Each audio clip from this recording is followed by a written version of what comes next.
여러분, 잠깐만요. 오늘 우리 함께 중요한 이야기를 나눠볼까 합니다. 제가 여러분께 먼저 한 가지 여쭤보고 싶습니다. 지금 이 순간 여러분 주변에 혈압약을 드시는 분이 계십니까? 당뇨약을 드시는 분은요, 아마 가족 중에 한 분쯤은 계실 겁니다. 그런데요, 그분들이 약을 드시면서도 혈압이 잘 잡히지 않거나 혈당이 들쑥날쑥 하시다고 하시진 않나요? 저도 오래전부터 이게 너무 이상했습니다. 약을 드시는데 왜 수치가 안 좋아질까? 단 것도 안 드시고, 술도 안 드시고, 정말 조심하시는데도 왜 몸이 안 따라줄까? 그 답을 찾는데 우리 대한 어르신 건강연구회가 꽤 오랜 시간이 걸렸습니다. 우리 연구진도 처음엔 믿기 어려웠습니다. 그리고 마침내 알아냈습니다. 범인은 생각보다 가까운 곳에 있었습니다. 여러분의 냉장고, 여러분의 반찬통, 여러분이 건강에 좋다고 믿어온 바로 그 음식들 속에 숨어 있었던 것입니다. 오늘은 그 범인들을 하나하나 밝혀드리겠습니다. 우리가 마치 형사가 용의자를 신문하듯이 차례로 들여다보겠습니다. 어떤 것이 진짜 문제인지, 왜 하필 우리 나이가 되면 그게 문제가 되는지, 그리고 어떻게 하면 우리가 그 범인을 우리 식탁에서 쫓아낼 수 있는지 오늘 모두 알려드리겠습니다. 한 분을 먼저 소개해 드리겠습니다. 경북 봉화에 사시는 유재만 어르신, 올해 73살이십니다. 평생 농사를 지으셨고 우리 같은 세대가 다 그렇듯 먹는 것만큼은 자연식으로 드셨다고 자부하시는 분이셨습니다. 그런데 2년 전부터 이상한 일이 생겼습니다. 음식도 안 바꿨는데 갑자기 손발이 저리기 시작한 겁니다. 처음엔 혈액순환 탓인가 싶었습니다.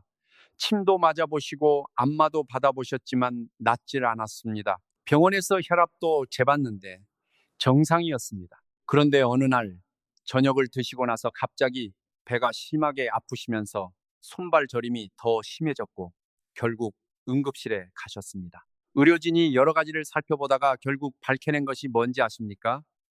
유 어르신이 봄부터 텃밭에서 거두어 보관해 오신 감자였습니다. 오래 두면 싹이 나고 초록빛이 도는 것을 그냥 잘라내고 드셨는데 그게 원인이었습니다. 자, 첫 번째 용의자입니다.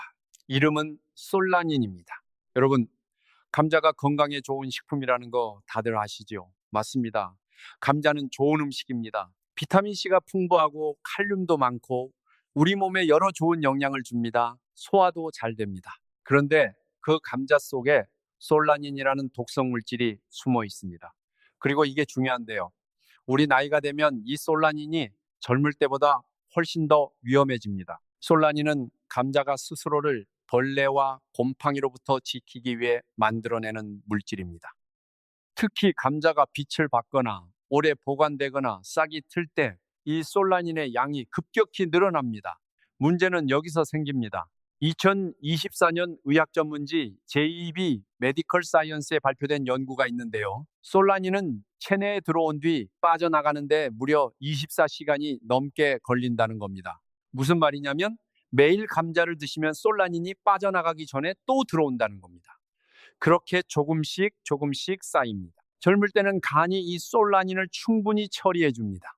그런데 우리 나이가 되면 간의 해독 기능이 젊을 때 60에서 70% 수준으로 떨어집니다. 처리 능력은 줄었는데 솔라닌은 계속 쌓이는 겁니다. 우리 몸에서 그 결과가 뭔지 아십니까?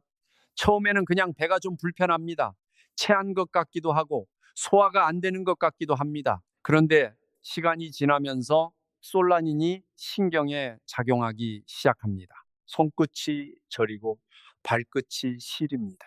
심하면 어지럼증이 옵니다. 유 어르신이 딱 이 과정을 겪으신 겁니다. 여기서 많은 분들이 이렇게 생각하십니다. 아, 그러면 푹 삶거나 끓이면 괜찮지 않을까요? 아니요, 그렇지 않습니다. 이게 바로 중요한 부분인데요. 솔라닌은 열에 아주 강한 물질입니다. 100도씨로 끓여도 오래 삶아도 솔라닌은 거의 파괴되지 않습니다. 무조건 조리 전에 물리적으로 제거해야 합니다. 그렇다면 어떻게 해야 할까요? 세 가지를 기억해 주세요. 첫째, 감자를 고르실 때부터 꼼꼼히 보세요. 조금이라도 초록빛이 도는 감자, 아주 작은 싹이라도 보이는 감자는 사지 마세요. 집에서 보관 중인 감자에서 싹이 났다면 그 싹만 잘라내면 된다고 생각하시기 쉽지만 그것으로는 부족합니다. 싹이 난 감자는 전체적으로 솔라닌 함량이 이미 높아져 있습니다. 그런 감자는 과감히 버리셔야 합니다. 아깝다는 마음이 드시겠지만 감자 몇 개 아끼려다 신경계에 피해가 오면 그게 더 큰 손해 아니겠습니까? 둘째, 감자는 반드시 껍질을 두툼하게 벗겨서 드세요. 솔라닌은 껍질 바로 아래에 특히 많이 몰려 있습니다. 얇게 벗기면 그 층이 그대로 남을 수 있습니다. 셋째, 보관할 때는 반드시 빛을 차단하고 서늘한 곳에 두세요. 신문지로 감싸거나 천주머니에 넣어서 어두운 장소에 보관하시는 게 좋습니다. 빛을 받을수록 솔라닌이 빠르게 늘어납니다. 유 어르신은 이 세 가지를 지키기 시작하셨습니다. 그리고 한 달 후 손발 저림이 눈에 띄게 줄었다고 하셨습니다. 물론 다른 치료도 병행하셨지만 식단을 바꾼 것이 분명히 도움이 됐다고 하셨습니다. 자, 이제 두 번째 용의자를 신문할 차례입니다. 이 용의자는 아주 교활합니다. 건강한 척, 편리한 척, 심지어 저칼로리인 척 위장하고 있습니다. 하지만 그 안에는 여러분의 혈관을 서서히 망가뜨리는 나트륨이 숨어 있습니다. 바로 가공 냉동식품입니다. 전라북도 완주에 사시는 곽순덕 어르신, 71 나이에 혼자 사시는 분입니다. 자식들이 바쁘다 보니 끼니를 혼자 해결하셔야 하는데 요즘은 냉동 도시락이며 데워 먹는 국이며 레토르트 식품을 많이 이용하세요. 건강식이라는 딱지가 붙어 있어서 믿고 드셨다고 하셨습니다. 그런데 어느 날 정기 검진에서 혈압이 165에 95가 나왔습니다. 혈압약도 드시고 있는데 이 숫자가 나오자 선생님이 고개를 갸웃하셨다고 합니다. 약을 드시는데 왜 조절이 안 될까요? 오래 들여다봤더니 문제가 있었습니다. 곽 어르신이 드시는 냉동 제품들의 나트륨 함량이 포장 뒷면에 아주 작은 글씨로 적혀 있었는데 한 끼 제품에 나트륨이 1, 200mg에서 1, 500mg씩 들어 있었습니다. 2022년 국민건강영양조사 자료에 따르면 우리나라 사람들의 하루 평균 나트륨 섭취량이 600mg에서 3800mg이고 전문학회 권장량은 300mg 이하입니다. 그런데 고혈압이 있으시면 하루 0mg 이하로 줄이셔야 합니다. 과거 어르신은 냉동 도시락 한 끼만으로 하루 권장량 절반을 이미 채우고 계셨던 겁니다. 그런데 더 큰 문제가 있습니다. 우리 나이가 되면 혀의 미각세포가 줄어들면서 짠맛을 제대로 느끼지 못하게 됩니다. 짜다는 신호가 뇌에 잘 안 전달되니까 실제로는 상당히 짜게 먹으면서도 그냥 이 정도는 괜찮겠지 하고 넘어가시는 겁니다. 혀가 거짓말을 하는 셈이지요. 나트륨이 혈관에서 하는 일이 뭔지 아십니까? 혈액 속으로 들어온 나트륨은 물을 끌어당깁니다. 혈관 속에 물이 많아지면 압력이 높아집니다. 혈관이 좁아진 상태에서 압력까지 높아지면 심장이 훨씬 더 힘들게 일을 해야 합니다. 시간이 지나면 혈관벽이 딱딱하게 굳기 시작합니다. 그리고 이 상태가 신장에 무리를 줍니다. 신장이 혈액을 거르는 필터 역할을 하는데 압력이 계속 높으면 그 필터가 손상됩니다. 혈압약은 이 압력을 낮추려는 건데 나트륨을 계속 들이부으면 약의 효과가 절반으로 떨어지는 겁니다. 그렇다면 어떻게 해야 할까요? 첫째, 가공식품을 드실 때 반드시 뒷면의 영양 정보를 확인하세요. 나트륨 항목을 찾아서 한 끼 기준으로 600mg을 넘는 제품은 피하시는 게 좋습니다. 저나트륨, 저염 이런 문구가 붙어 있어도 우리는 방심하시면 안 됩니다.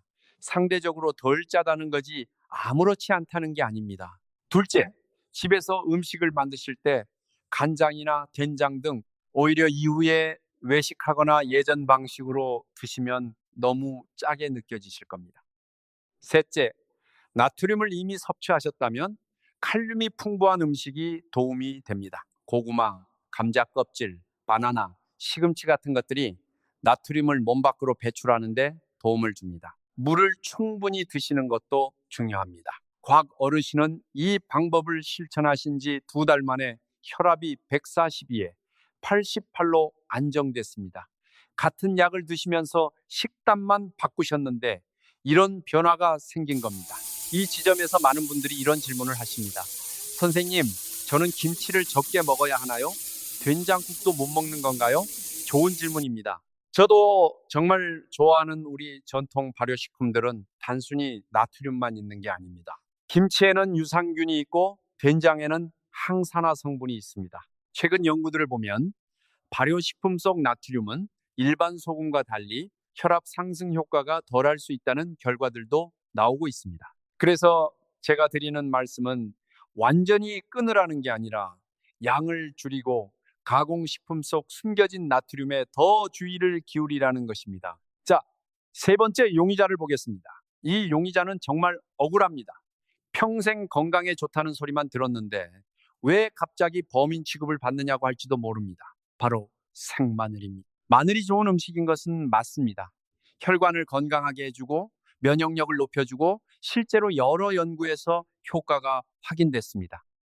2025년 프론티어즈인 뉴트리션에 발표된 메타 분석 결과를 보면 마늘은 고혈압 환자의 수축기 혈압을 평균 9mm에 이치지 가량 낮출 수 있다고 합니다.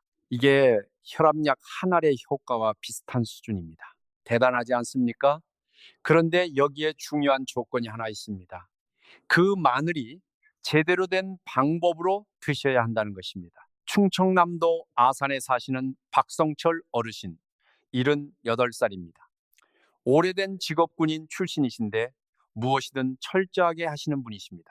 건강을 위해 매일 아침 공복에 생마늘 2쪽을 30년째 드셔오셨습니다. 그런데 최근 2년 사이에 소화가 이상해졌습니다. 밥을 먹고 나면 속이 쓰리고 가끔 위경련 같은 통증도 옵니다. 위내시경을 받아보니 위염이 진행되고 있었습니다. 우리 위벽은 세월이 지나면서 점점 얇아집니다. 위산이 위벽을 보호하는 점막층이 약해지기 때문입니다. 이 상태에서 생마늘의 알리신 성분이 그대로 닿으면 얇아진 점막에 직접 자극을 줍니다. 마치 이미 상처가 난 피부에 소독약 원액을 바르는 것과 비슷한 효과가 납니다. 처음엔 따갑고 반복되면 우리 위벽 점막이 손상됩니다. 그리고 여기에 또 하나 아셔야 할 게 있습니다. 마늘이 혈압을 낮추는 효과가 있다는 건 앞서 말씀드렸지요. 그런데 이미 혈압약을 드시고 있거나 혈액을 묽게 하는 약, 즉 와파린이나 아스피린을 드시는 분들은 조심하셔야 합니다. 마늘, 특히 생마늘은 이런 약들의 효과를 강화시킬 수 있습니다. 혈압이 너무 낮아지거나 출혈이 잘 멈추지 않는 상황이 생길 수 있습니다. 이건 과장이 아닙니다. 프론티어즈 연구에서도 마늘 오일 보충제가 혈액 응고 시간을 유의미하게 연장시킨다는 결과가 나와 있습니다. 그렇다면 마늘을 끊어야 할까요? 아닙니다. 마늘은 꼭 드세요. 다만 방법을 바꾸시면 됩니다. 핵심은 익혀서 드시는 것입니다. 마늘을 열로 익히면 알리신의 자극성이 부드러워지면서 항산화 성분이나 혈압 조절에 도움되는 성분들은 상당 부분 남습니다. 찌개에 넣거나 볶음에 넣거나 구워서 드시면 좋습니다. 마늘 정도 좋은 선택입니다. 혈압약이나 혈액 희석제를 드시는 분들은 특히 생마늘, 마늘 농축액, 마늘 보충제를 드시기 전에 꼭 담당 선생님과 상의해 주세요. 같이 드시면 약의 효과가 예상치 못하게 강해질 수 있습니다. 이건 반드시 아셔야 하는 부분입니다. 박 어르신은 공복에 드시던 생마늘을 익힌 마늘로 바꾸셨습니다. 식후에 드시는 것으로도 바꾸셨습니다. 석 달 뒤 소화 문제가 많이 나아졌다고 하셨습니다. 마늘의 좋은 점은 그대로 누리면서 위장의 부담은 줄인 셈입니다. 자, 네 번째 용의자입니다. 이 부분은 조금 특별합니다. 범인이라고 말씀드리기 민망할 만큼 착한 음식들인데 우리 나이에는 조금 다르게 대응해야 합니다. 바로 포드맵이라고 불리는 특정 음식들입니다. 포드맵이 낯선 단어이시죠? 어렵게 생각하지 마세요. 쉽게 말하면 장에서 완전히 흡수되지 못하고 대장까지 내려가 우리 대장 세균들의 밥이 되는 특수한 당분들의 묶음입니다. 사과, 배, 수박에 있는 과당, 파와 마늘에 있는 올리고당, 콩류에 있는 갈락탄 같은 것들이 여기 해당합니다. 젊을 때는 이것들이 큰 문제가 없습니다. 우리 몸에 이 성분들을 처리하는 효소들이 충분히 있으니까요. 그런데 나이가 들면서 이 효소들이 줄어듭니다. 그렇게 되면 소화되지 않은 당분이 대장에 도착하고 거기 있는 세균들이 이걸 발효시키면서 가스를 대량으로 만들어냅니다. 배가 빵빵하게 불어오르고 가스가 차고 설사를 하게 됩니다. 심하면 탈수까지 이어집니다. 경기도 용인에 사시는 남인숙 어르신 66살이십니다. 건강에 관심이 많아서 매일 아침 사과 하나, 낮에 배 반쪽, 저녁에는 콩나물국과 두부를 드셨습니다. 건강식 중에 건강식 아닙니까? 그런데 6개월째 배에 가스가 차고 설사를 반복하셨습니다. 병원에서는 과민성 대장 증후군이라고 했지만 약을 드셔도 큰 차도가 없었습니다. 우리 쪽에서 식단을 분석해 보니 어르신이 건강을 위해 드시는 것들이 오히려 장의 부담을 키우고 있었습니다. 사과의 과당, 콩류의 올리고당, 이것들이 쌓여서 장 안에서 우리 몸 안에서 발효되고 있었던 겁니다. 여기서 중요한 포인트가 있습니다. 이 음식들을 아예 드시지 말라는 게 아닙니다. 드시는 방법을 바꾸면 됩니다.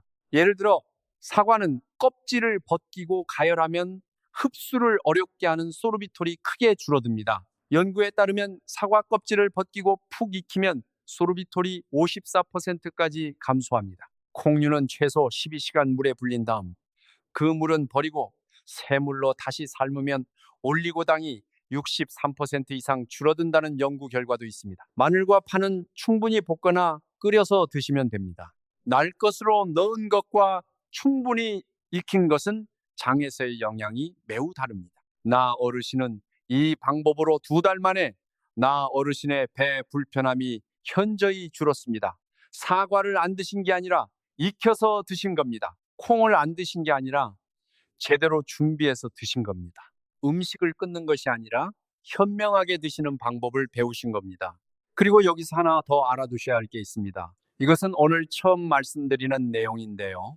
저도 몇 해 전까지 이 부분을 충분히 강조하지 못했던 것 같아서 이번에는 꼭 짚어드리고 싶습니다. 우리 장의 벽은 나이가 들면서 작은 틈이 생깁니다.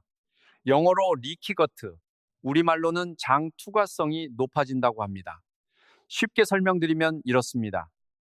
원래 장벽은 영양소만 골라서 혈액 속으로 통과시키고 해로운 것들은 막는 역할을 합니다. 그런데 나이가 들고 좋지 않은 음식들을 계속 드시다 보면 이 방어막에 구멍이 생깁니다. 그러면 장 속 세균의 일부, 세균이 만들어내는 독소 같은 것들이 혈액 속으로 새어 들어갑니다. 이게 들어가면 어떻게 될까요? 2024년 항산화 학술지에 발표된 연구에 따르면 이 독소가 혈관 주변에 달라붙으면서 전신의 낮은 강도의 염증이 지속적으로 일어납니다. 눈에 보이는 증상은 없습니다. 그런데 이 염증이 혈관벽을 조금씩 손상시키고 혈관을 딱딱하게 만듭니다. 결국 혈압이 높아지고 심혈관 질환 위험이 커집니다. 더 나아가 2024년 커런트 게스트로엔테롤로지 리포트 연구는 이 장 누수가 뇌로 이어지는 신경에도 영향을 미쳐 기억력 저하와도 연관될 수 있다는 결과를 보고했습니다. 즉, 잘못된 음식 때문에 생기는 문제가 장에서 끝나는 게 아니라 혈관으로, 심장으로, 뇌로 이어지는 겁니다. 그렇다면 이 장벽을 어떻게 지킬 수 있을까요? 첫째, 오늘 말씀드린 음식들을 줄이시는 것 자체가 장벽 보호에 도움이 됩니다. 가공 냉동 식품의 첨가물들, 생마늘의 강한 자극, 포드맵 식품의 과다 발효, 이것들이 모두 장벽을 약하게 만드는 원인들입니다. 둘째, 발효 식품이 도움이 됩니다. 우리 조상들이 지혜롭게 만들어 온 된장, 청국장, 깍두기 같은 발효식품에는 유산균이 있고 이 유산균들이 장벽을 튼튼하게 하는데 도움을 줍니다. 단, 너무 짜게 담은 것은 나트륨 문제가 있으니 적당량을 드세요. 셋째, 통곡물입니다. 현미밥, 귀리, 보리 같은 것들에는 식이섬유가 풍부한데 이 식이섬유가 장 속 이로운 세균들의 먹이가 됩니다. 이로운 세균들이 잘 자라면 해로운 세균들이 줄어들고 장벽도 건강해집니다. 이제 오늘 가장 핵심적인 부분을 말씀드릴 차례입니다. 왜 우리 나이에 이런 음식들이 갑자기 문제가 될까요? 그 뿌리를 이해하셔야 합니다. 지금까지 말씀드린 네 가지 용의자들이 왜 하필 우리 나이에 이토록 큰 문제가 되는지 거기에는 공통적인 이유가 있습니다.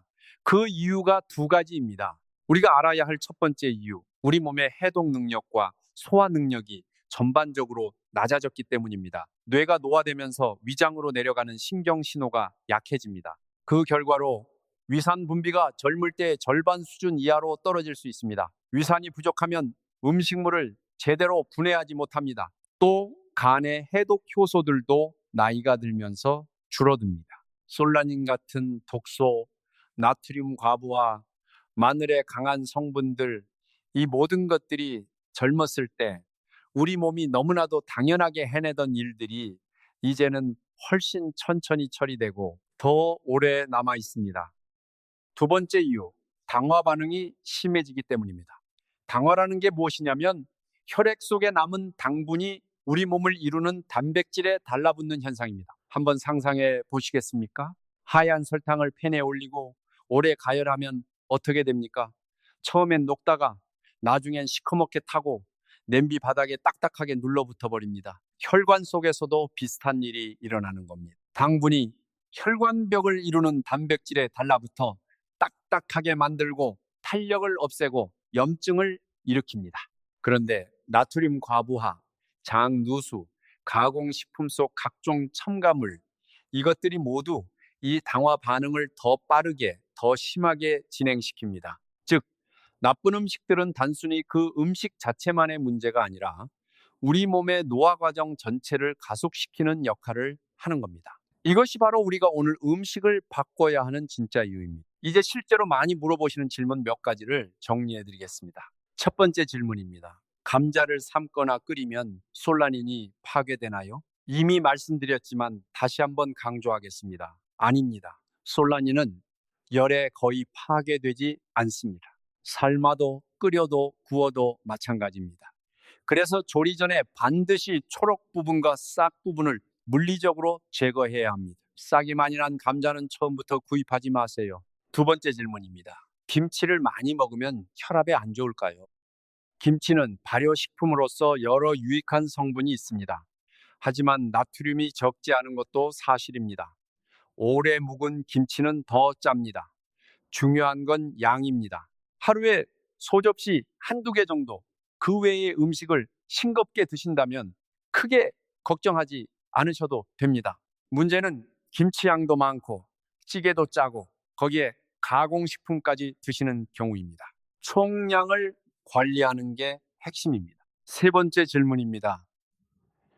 저는 평생 생마늘을 먹어왔는데 이제 와서 바꿔야 할까요? 네, 바꾸시는 게 좋습니다. 왜냐하면 젊을 때 위장이 버텨낼 수 있었던 자극이 지금은 쌓여있는 부담이 되고 있을 수 있기 때문입니다. 익혀서 드시면 마늘의 좋은 점은 상당 부분 그대로입니다. 늦지 않았습니다. 지금 바꾸셔도 충분히 효과가 있습니다. 그런데요, 오늘 꼭 한 가지 더 말씀드려야 할 게 있습니다. 실은 용의자가 한 명 더 있습니다. 이 용의자는 거의 모든 어르신들의 식탁에 있고 심지어 소화가 안 좋을 때 더 자주 찾게 되는 음식입니다. 바로 흰 밀가루로 만든 부드러운 음식들, 그리고 흰 쌀로 만든 죽이나 진밥처럼 아주 오래 끓인 것들입니다. 이게 왜 문제냐고요? 기다리세요. 이건 좀 다른 이야기입니다. 아주 부드럽게 익혀서 삼키기 쉬운 형태로 만든 것 자체가 나쁜 게 아닙니다. 소화가 불편하신 어르신들께는 오히려 필요한 형태이기도 합니다.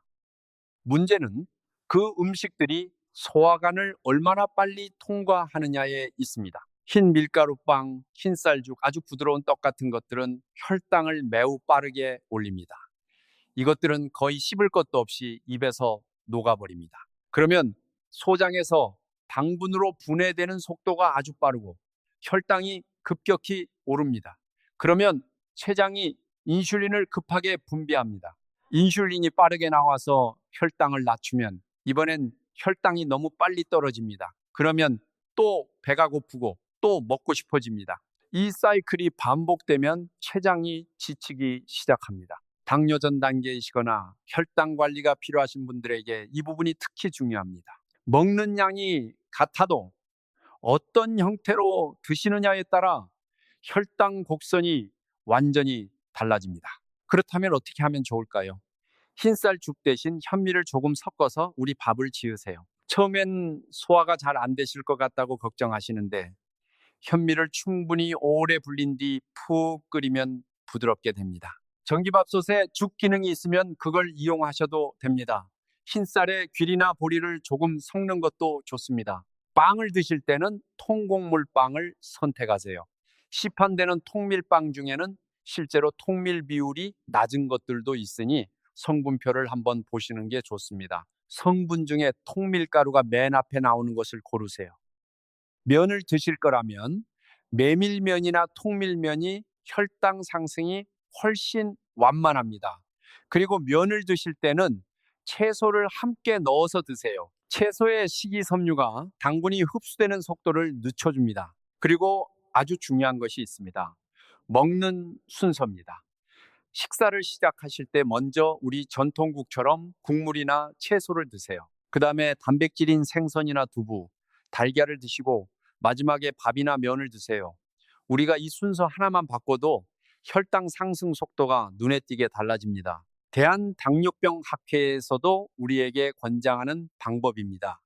어렵지 않습니다.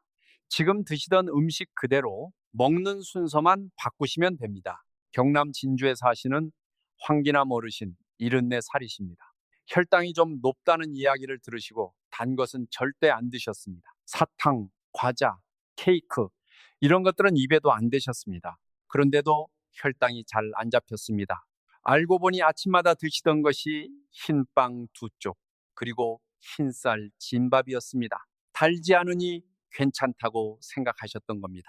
하지만 이것들이 혈당을 설탕 못지않게 빠르게 올리고 있었습니다. 식사 순서를 바꾸고 현미를 섞기 시작하시고 빵은 통밀빵으로 바꾸셨습니다. 3달 후 우리의 황 어르신 공복 혈당이 28포인트 떨어졌습니다. 드시는 음식의 종류보다 형태와 순서가 이렇게 중요합니다. 자, 오늘 이야기가 아주 많았습니다. 용의자가 5명이나 됐으니까요. 하지만 겁내지 마세요. 이 5가지를 동시에 완벽하게 바꾸려 하지 마세요. 사람의 몸과 마음은 급하게 바꾸면 쉽게 지칩니다. 대신 이렇게 해주세요. 이번 주에는 우리 딱 하나만 골라보세요. 가장 쉬운 것부터 시작하는 게 좋습니다. 마늘을 많이 드시는 분이라면 이번 주부터 익혀서 드세요. 냉동 간편식을 자주 드시는 분이라면 이번 주에 한 번만 직접 만들어 보세요. 감자를 자주 드시는 분이라면 이번 주부터 구매 전에 꼭 확인하세요. 한 가지만 바꿔도 여러분의 몸은 달라집니다. 우리 몸은 신기하게도 좋은 것을 하나 바꾸면 다른 것들도 따라서 좋아지는 경향이 있습니다. 우리 장이 좋아지면 혈관이 좋아집니다. 혈관이 좋아지면 혈압이 안정됩니다. 혈압이 안정되면 심장이 편해집니다. 심장이 편해지면 뇌도 더 잘 작동합니다. 하나가 바뀌면 도미노처럼 다른 것들도 좋아지는 겁니다. 이것이 바로 우리 밥상이 가진 힘입니다. 매일의 우리 식탁이 최고의 약입니다. 어떤 약도 어떤 보충제도 매일의 식사를 이길 수 없습니다. 자, 이제 정말 중요한 부분입니다. 지금까지 범인들을 밝혀냈으니 이제 우리가 어떻게 현명하게 대응해야 하는지 이야기해 드리겠습니다. 여러분도 할 수 있습니다. 어렵지 않습니다. 오늘 말씀드린 내용을 바탕으로 지금 당장 시작하실 수 있는 3가지를 정리해 드리겠습니다. 첫째, 냉장고 정리입니다. 오늘 저녁에 딱 5분만 투자해 주세요. 냉장고 채소 칸에서 감자를 꺼내 보세요. 초록빛이 도는 게 있으면 과감히 버리세요. 싹이 난 것도 마찬가지입니다. 냉동실에 있는 간편식품들의 뒷면을 한번 보세요. 나트륨이 600mg이 넘는 것들은 이번에는 다 먹되 다음에는 구매를 줄여가세요. 한 번에 다 바꾸려 하지 않으셔도 됩니다. 이번 주 하나, 다음 주 하나 천천히 바꿔나가시면 됩니다. 둘째, 조리 방법 하나 바꾸기입니다. 내일 아침 식사를 준비하실 때 한 가지만 바꿔보세요. 마늘을 넣으실 거라면 먼저 팬에 기름 조금 두르고 살짝 볶아서 넣으세요. 생으로 넣지 않고 익혀서 넣는 겁니다. 맛도 더 구수해집니다. 그리고 사과를 드실 거라면 그냥 드시는 대신 껍질 벗겨서 냄비에 물 조금 넣고 5분만 끓여 드세요. 사과조림처럼 해서 드시는 겁니다. 따뜻하게 먹으면 오히려 더 소화가 잘 됩니다. 셋째, 물입니다. 하루에 물을 최소 6잔에서 8잔 드세요. 한꺼번에 많이 드시는 게 아니라 1시간에 한 잔씩 조금씩 나누어 드시는 게 훨씬 효과적입니다. 물이 왜 중요하냐면 나트륨을 몸 밖으로 내보내주는 데 도움이 되고 장벽을 촉촉하게 유지시켜주고 혈액을 맑게 해주는 역할을 하기 때문입니다. 커피나 차가 아니라 맹물이 좋습니다. 여기에 하나 더 덧붙이겠습니다. 저녁 식사 시간을 앞당기시는 것도 중요합니다. 저녁 6시 이전에 드시는 것이 이상적입니다. 우리 몸의 모든 장기들은 밤에 쉬고 수리되어야 합니다. 특히 간과 위장이 밤에 제대로 쉬어야 다음날 해독과 소화 기능이 회복됩니다. 자기 직전에 음식이 들어오면 소화기관이 밤새 일을 해야 합니다. 그러면 회복이 덜 됩니다. 그러면 다음날도 또 그 다음날도 우리 몸의 방어 능력이 조금씩 더 약해집니다. 충청북도 영동에 사시는 전복순 어르신 이야기를 잠깐 해드리겠습니다. 79살이신데 심장 스텐트를 2번 하신 분이셨습니다. 와파린을 매일 드시는데 6개월 전부터 검사 수치가 자꾸 불안정했습니다. 약을 꾸준히 드시는데도 말이죠. 여러 가지 살펴보다가 평소에 생마늘을 많이 드신다는 걸 알게 됐습니다. 건강에 좋다고 배우신 대로 그렇게 하셨던 겁니다. 마늘을 익혀서 드시는 것으로 바꾸고 양도 줄이셨습니다. 2달 뒤 검사 수치가 안정됐습니다. 우리 몸은 거짓말을 하지 않습니다. 무언가 불편하다면 내가 먹는 것들 중에 원인이 있을 가능성이 높습니다.